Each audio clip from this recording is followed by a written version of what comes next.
কড়াইয়ের মধ্যে আমি কুমড়ো ভেজেছিলাম, তো সেই কুমড়ো ভাজার তেলেই আমি শুকনো লঙ্কা ফোড়ন দিলাম আর রসুন ফোড়ন দিলাম।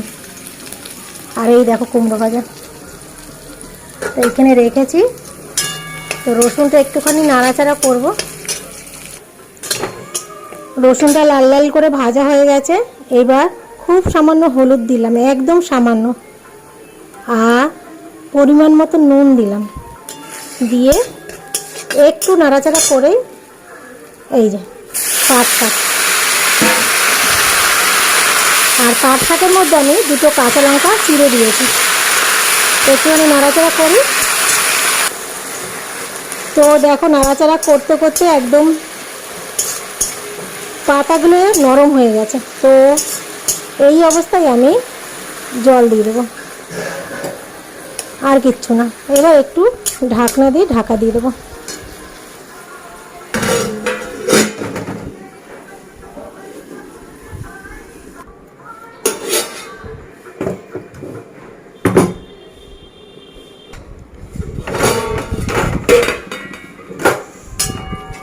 তো ঢাকনাটা খুলে এবার একটুখানি চিনি দেবো, দেখো, আর কাঁচা লঙ্কা দিয়েছি, আর চিনি দিয়ে আর একটু হবে।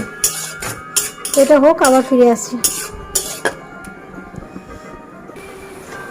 পাট শাক প্রায় হয়ে এসেছে, আর একটুখানি ঝোলটা টানলেই নামিয়ে দেবো। আর এইভাবে পাট শাক খেতে আমার অন্তত বেশ ভালো লাগে। তো তোমাদের কার কার এইভাবে ভালো লাগে? অনেকে আরও পাতলা ঝোল করে, অনেকে এই শাকটাকে পুরো শাকের মতন একদম শুকনো ভাজা করে। তো আমার পাট শাক প্রধানত শুকনো ভালো লাগে না, এরকম ভালো লাগে। তো চলো, আমার পাট শাক কিন্তু হয়ে গেছে, নামিয়ে নেবো। আর একটুখানি লঙ্কা দিয়েছি, শাক পাতায় না লঙ্কা একটুখানি বেশি দিলে খেতে ভালো লাগে।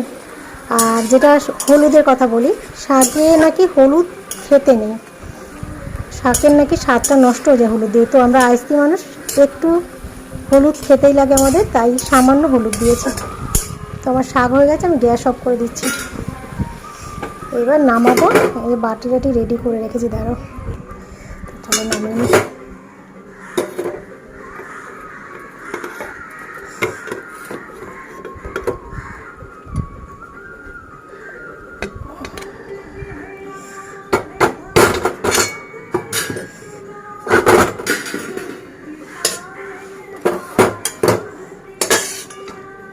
আমি আর ঘরে নিয়ে গেলাম না, এখান থেকেই তোমাদের দেখে দিচ্ছি।